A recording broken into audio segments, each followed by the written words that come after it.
Mark, good afternoon, brother. Thanks so much for having me. I'm super excited about it.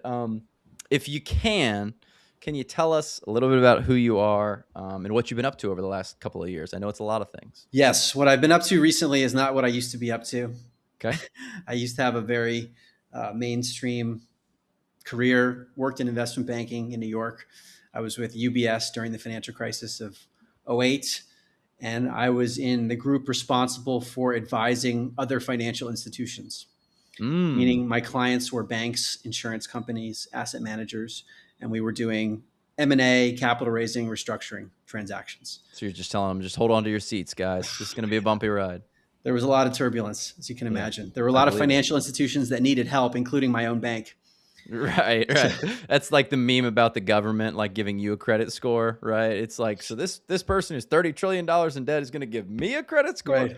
Um, yeah. So It was how stressful though, I because believe that. I mean, at my own bank and throughout all of Wall Street, there were cuts everywhere. And I graduated undergrad in 2008. So I was starting as Wow. things were hitting the fan. I didn't know if I was going to have a job. And there were layoffs. So we had fewer people handling a lot of deal flow, Mm. which was pretty tough. And everyone was on edge. Just it's a tough environment generally in investment banking, but I think I hit a strong, rough patch. And I knew I didn't want to continue doing that forever, especially in that kind of environment. I Mm. ended up leaving the firm in 2010 and I joined another firm. It was a spin out of the Boston Consulting Group, Oh yeah. focused on helping companies with their intellectual property strategy, specifically their patented technologies, and then integrating that with their business strategy and technology. So we were doing some legal work, not as lawyers, but things that were inherently legal, but integrating it into the business world. So if you can imagine a large company that has tens of thousands of patents, for example, the board Right. might say, what should we do with these assets that we spent so much money on? Should we be licensing them? Should we sell them? Should we be doing business deals using our patents as part of it? So we would help construct these strategies and actually do the deals themselves, whether it was through licensing or M&A work.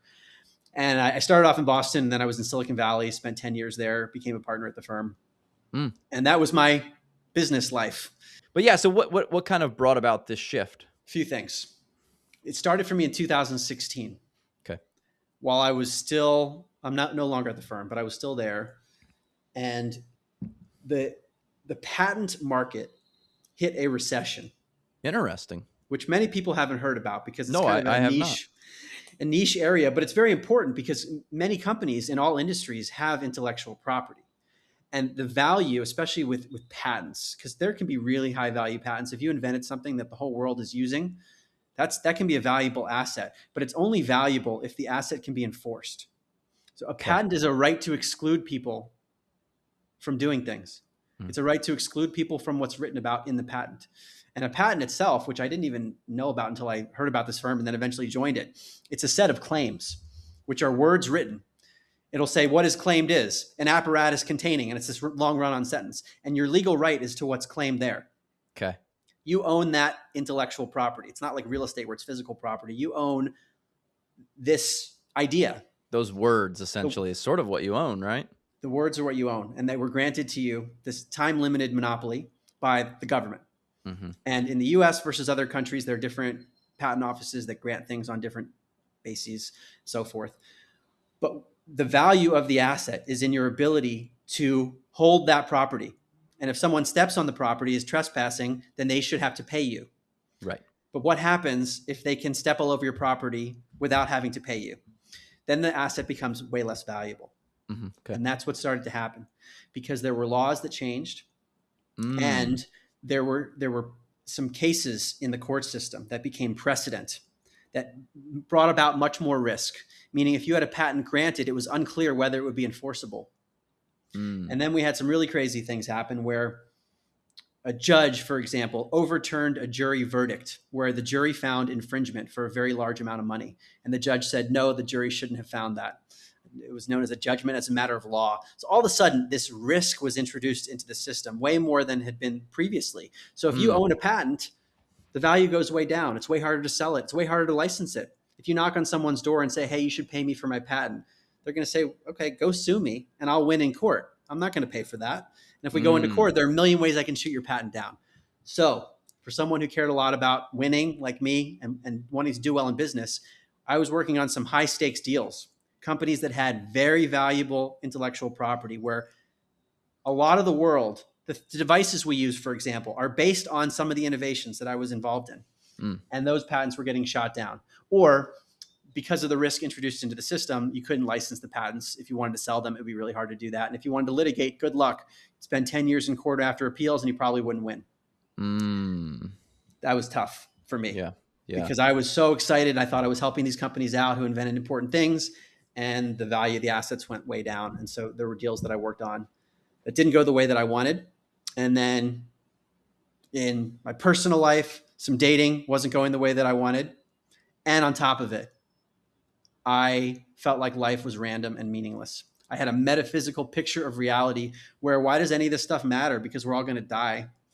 And the only reason we exist, there was some big bang or something 13.8 billion years ago. And then a bunch of molecules collided. And then we ended up with Earth, where human beings evolved over a really long period of time. And those humans developed a brain. And the brain gave the humans a capacity to experience life, known as their consciousness. And then once the body dies, that's the end of their consciousness, because the only reason their consciousness was there was because of stuff happening inside their skull. The computer shut off, and that led me to a rock bottom period. Some call it a dark night of the soul, where I felt Mm. like I was a zombie because I didn't know what was going on in my life.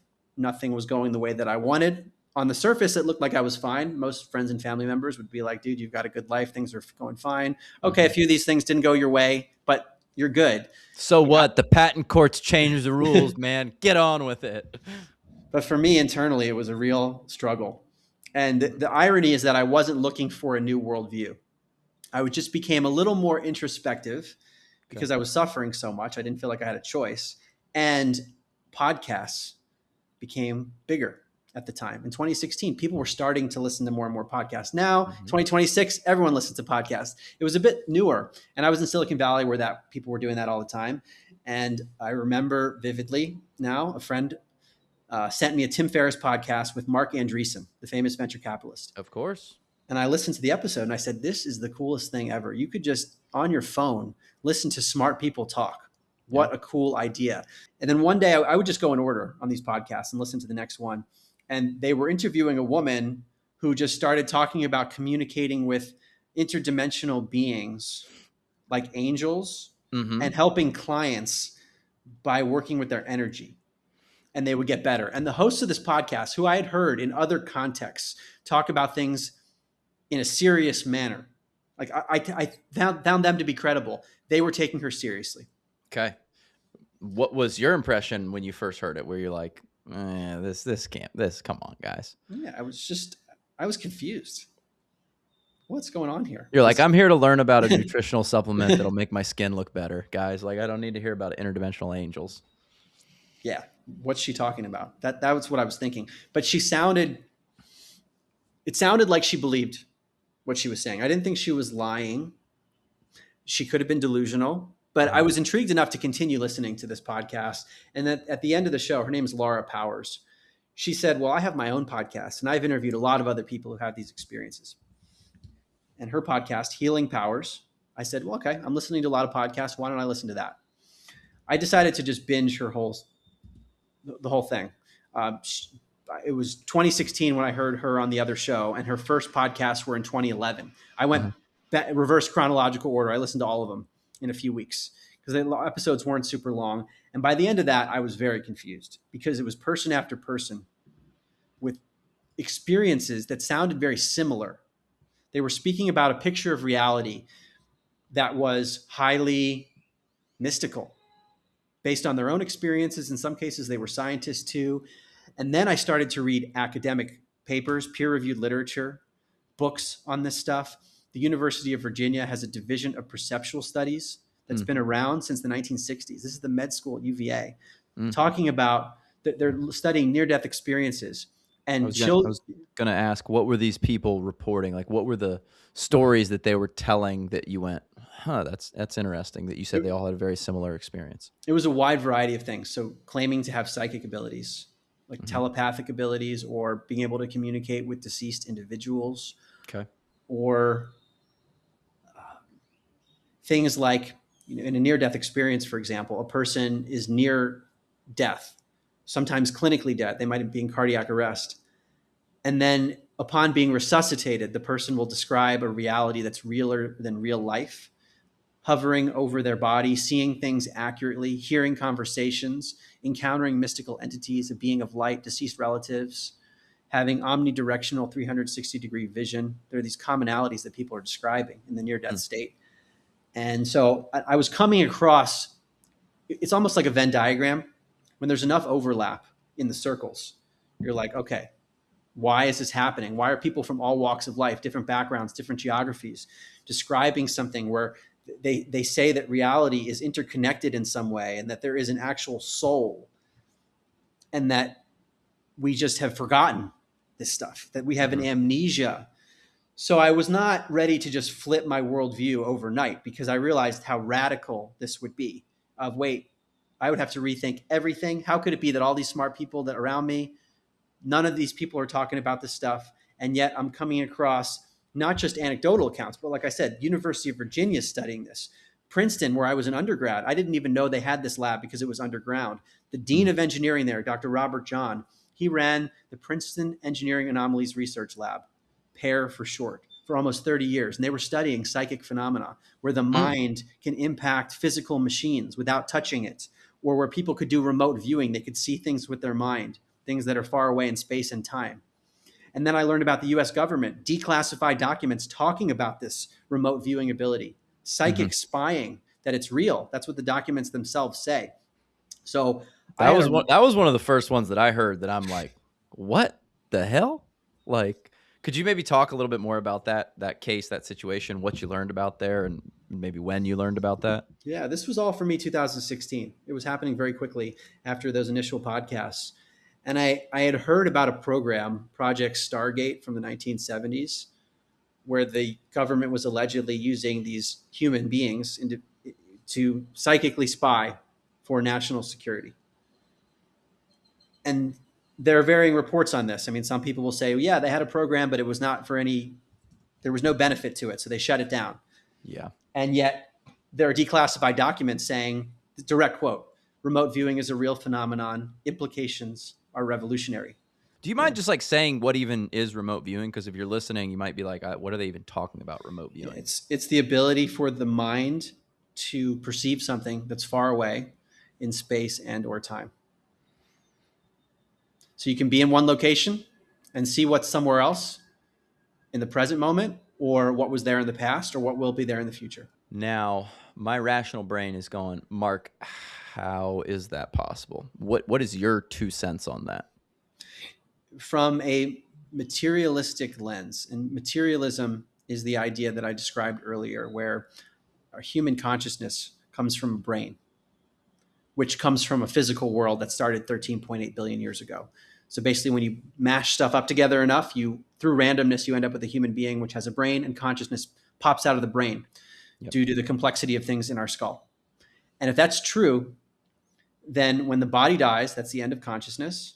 And it would also imply that consciousness is stuck inside of our skull, meaning it couldn't be in a distant location, and it certainly could not be in the different time, because consciousness is in the present moment inside of our skull, popping out of our skull. It's known as an epiphenomenon. There's the brain, and consciousness comes out of it. That is such a deeply ingrained perspective, and that many people don't even think to question it. This was really the critical idea in 2016 that I started to explore. When people were saying, well, we know the brain is correlated with conscious experience, but does the brain create it? What does it mean that it's correlated? If we stimulate one part of the brain or damage one part of the brain, a person will have a change in their consciousness. Hmm. You start messing with the part of the brain responsible for vision, then the person has a change in eyesight. Same with memory and so forth. And there's even a special term for this. It's known as an NCC, a neural correlate of consciousness, Hmm. where you can point to parts in the brain that are correlated strongly with a person's consciousness. Okay. That would to me seem like, okay, then it is localized and centralized, like Yeah. right here between my two walls. But logically, it's not necessarily the case because correlation does not Equal necessarily imply causation. causation. So if we have firefighters at the scene of a fire, do we conclude that the firefighters caused the fire? Right. Like, dude, the firefighters are there. Of course they caused the fire. Or, Right. of course, the fire has this mystical ability and it can create firefighters out of thin air. The fire did it. Well, there's a lot of like health related things that now people are pointing to. It's like this thing comes, when you have the thing, so it's bad. And they're like, no, no, no, that's like the anti-inflammatory property that's coming, right? Like certain Exactly. disorders and diseases and cholesterols and things like that. Yeah. The direction of causality is that's the question. Just Right. because two things are related doesn't mean that one causes the other, no matter how tightly correlated they are. So let's just take that as a hypothesis. What if the brain is not creating consciousness? No one's ever seen the brain create consciousness. No one's ever seen consciousness pop out of a brain. What if the brain is like a receiver that is picking things up from outside the body, processing it, filtering it, and then we experience things through the body? Or another way to say it is like a filtering mechanism. And this is what the current paradigm says of materialism. All it has is correlation. There's no evidence that materialism is true. We've never seen what they claim. We've never seen consciousness popping out of a brain, and we've never seen a world that created consciousness because we could never see that world because there would be no consciousness there to verify it. So materialism has big flaws, and then there's a lot of science, these quote unquote anomalies, which to me, they're only anomalies if you think materialism is true. An anomaly is something that violates a paradigm.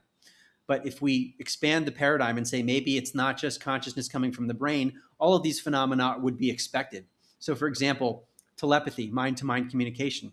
If I'm one whirlpool and you're another whirlpool, and some of the water from my whirlpool floats over and gets into your whirlpool, by analogy, that would be like some of my consciousness getting into your consciousness.